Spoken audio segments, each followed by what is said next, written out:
Sveriges själ hotas enligt socialdemokratin av högerregeringen. Och enligt tidningen Aftonbladet är ett auktoritärt systemskifte nära förestående. Ett auktoritärt systemskifte. Vad baseras dessa aggressiva utspel på? Varför har den politiska retoriken blivit så extrem? Och vad händer med ett samhälle där politiker sätter maktspråk över respekten för demokratin? Dessa frågor tar jag upp i veckans video om maktspråk. Jag har inga maktprivilegier och är därför helt beroende av ditt frivilliga stöd för att kunna fortsätta producera dessa filmer. Så ett stort tack till alla de av er som stöttar mig via betalningsalternativen här nedanför. Idag talar jag om sossar, sanning och språk. Häng med!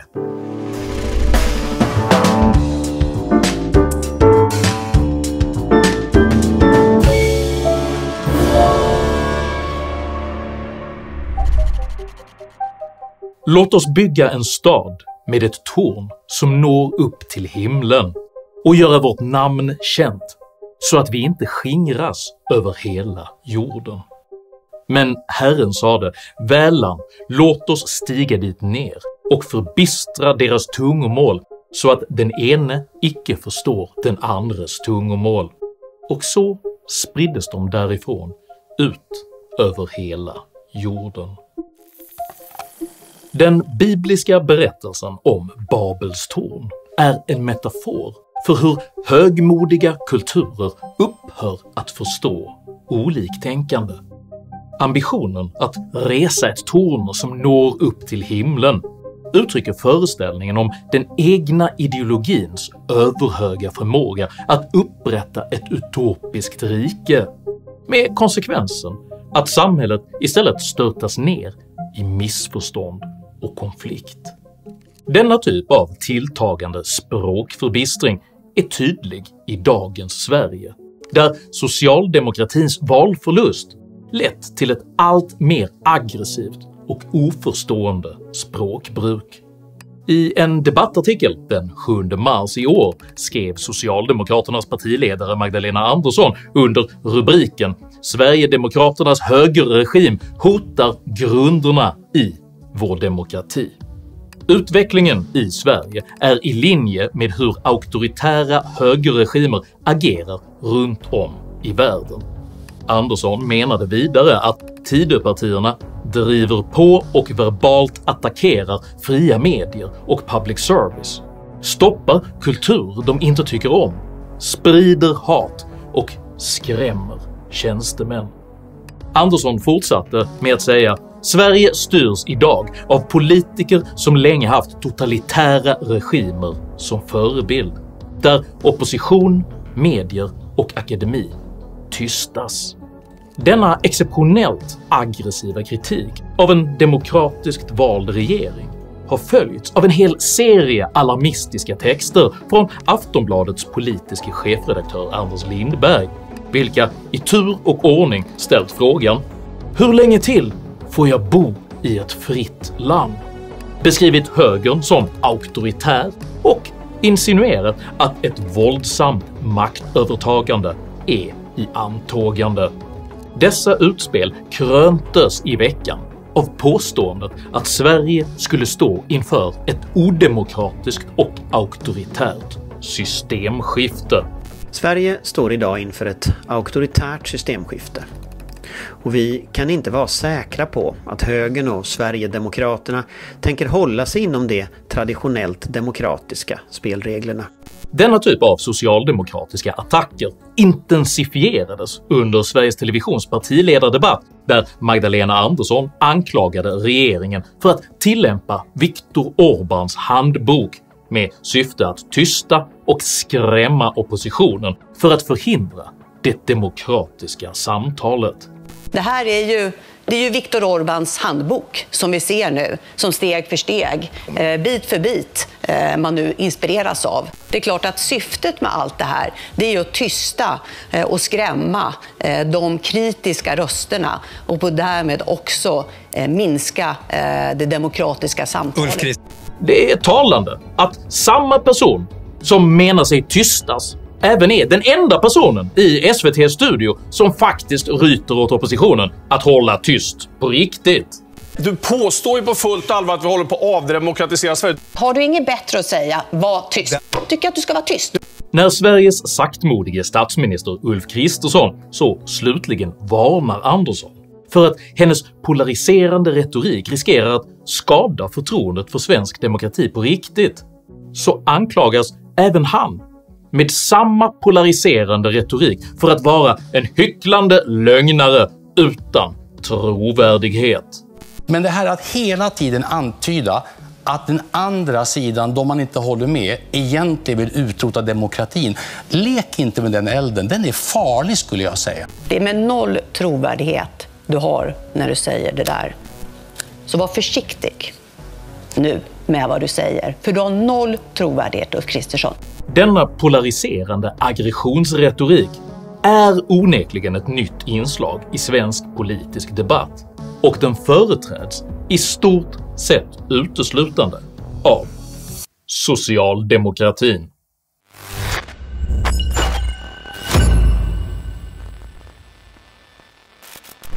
Strax innan den aggressiva partiledardebatten åkte Magdalena Andersson och partisekreterare Tobias Baudin till Washington för att, enligt egen utsago, studera trumpism, antidemokratiska rörelser och den roll som sociala medier och desinformation spelar.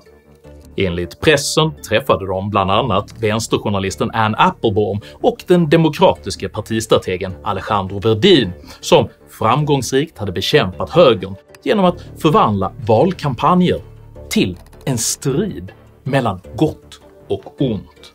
Nyckeln till seger var att vi byggde en berättelse runt den här kampen. Det gäller att vara först. Du måste definiera din motståndare för väljarna innan de definierar dig. Då kan du köra den kampanj som du vill.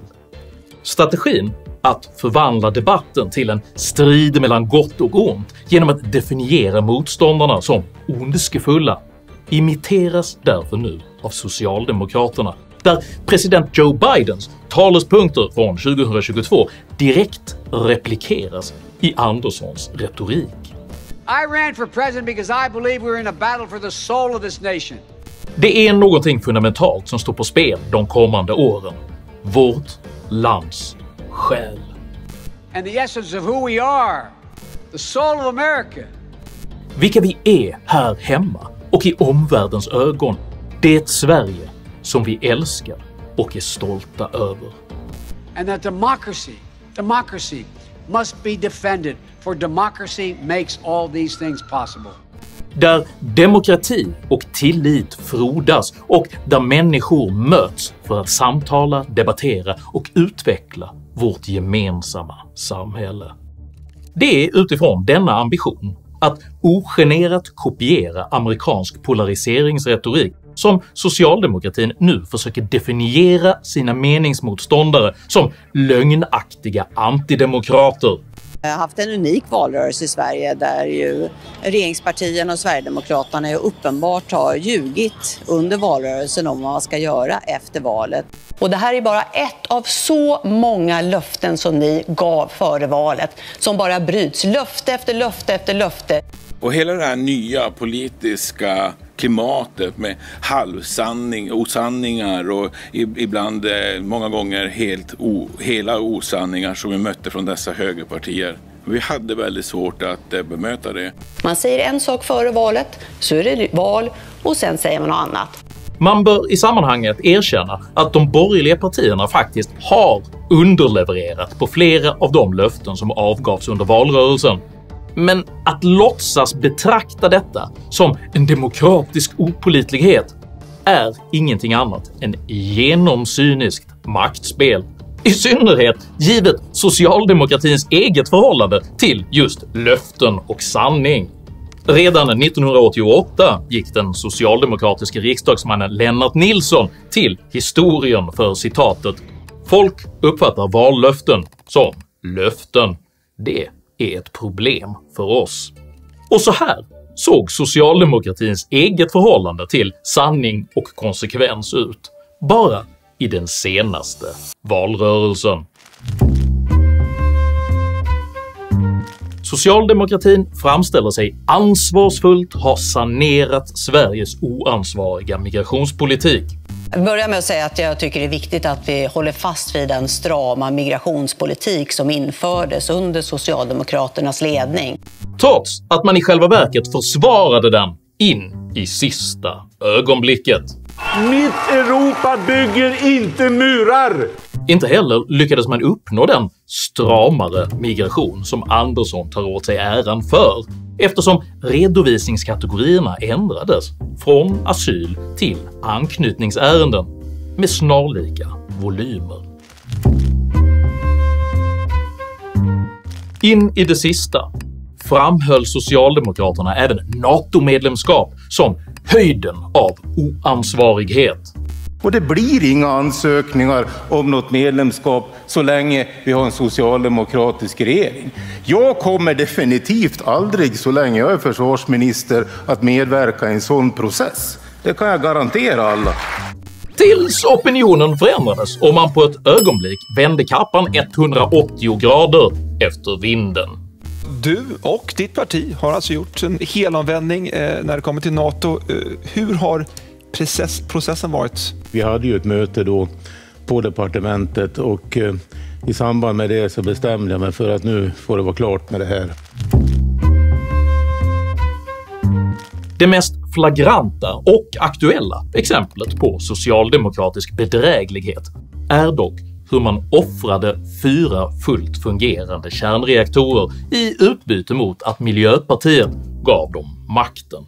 Och självklart ska vi snabba på elektrifieringen. Men inte vid ny kärnkraft. Den är för dyr. Tills opinionen förändrades och man i valrörelsens slutskede plötsligt ansåg sig vara för kärnkraft. Och vi tycker ju att vi var tydliga i valrörelsen med att vi vill bygga ut alla energislag. Ändå lyckades de högerkonservativa partierna sätta en felaktig bild att vi socialdemokrater är emot kärnkraften. Och så sent som i förra veckan ansåg plötsligt Sveriges före detta finansminister Mikael Damberg att kärnkraft var både välbehövd och lönsam.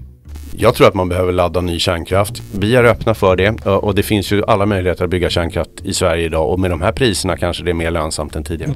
Att en före detta finansminister blott ett halvår efter att ha förlorat makten nu plötsligt konstaterar att det ser ut att behövas kärnkraft igen kan tyckas anmärkningsvärt arrogant. Men det är inte överraskande. För socialdemokratins prioritet har aldrig varit vare sig migrationspolitiskt ansvar, NATO-medlemskap eller ens Sveriges energiförsörjning, utan sin egen makt.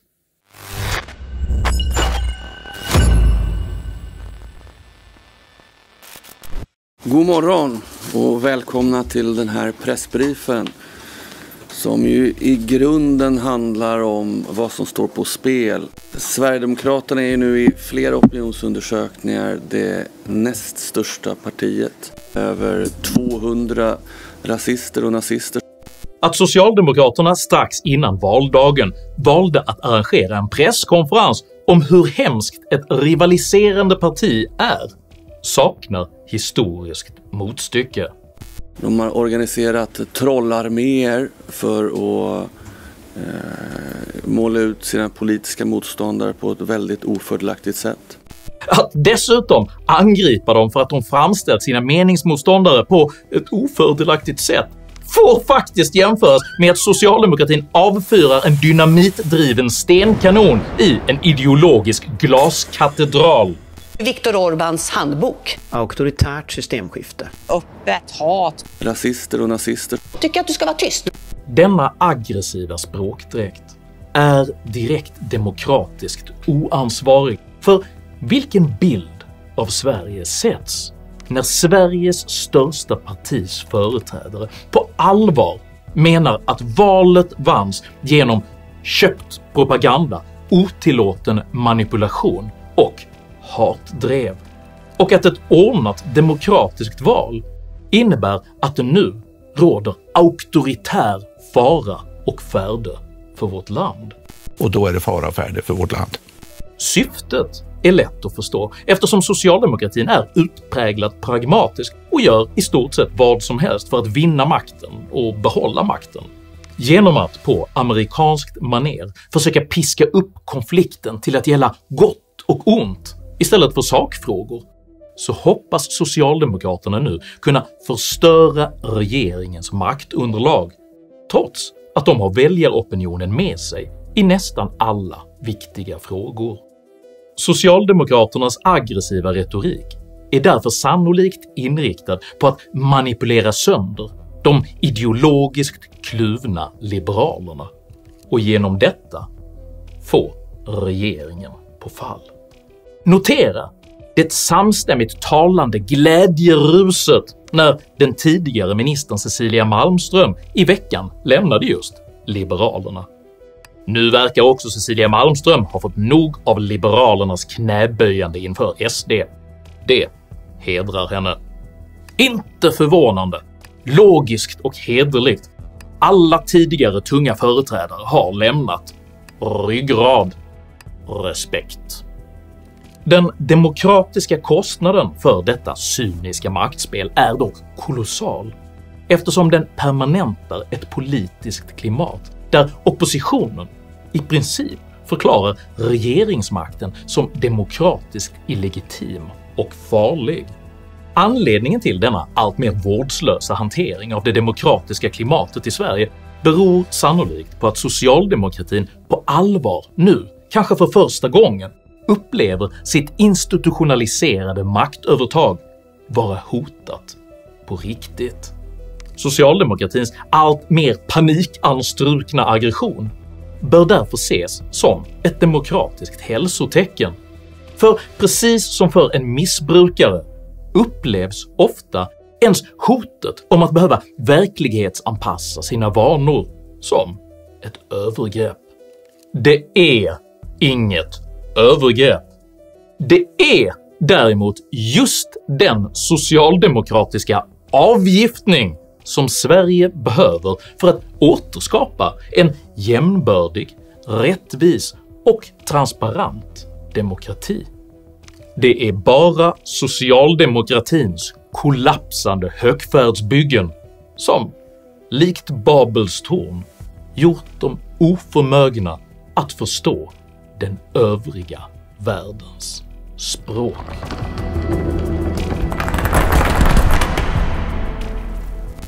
Om du uppskattade innehållet i denna video så hjälper det mycket om du delar den med dina vänner och kanske till och med stöttar mitt arbete via något av betalningsalternativen här nedanför. Dela även gärna med dig av dina egna åsikter och erfarenheter i kommentarsfältet här nedanför, men jag ber dig att alltid vara artig. Jag accepterar inte aggression, personpåhopp eller rasism i mina idédrivna kommentarsfält. Tack för att du som kommenterar respekterar detta. Jag heter Henrik Jönsson och jag anser att de demokratiska institutionerna måste hanteras med värdighet och respekt, oavsett deras förhållande till partipolitiska maktintressen. Tack för mig och tack för att du har lyssnat.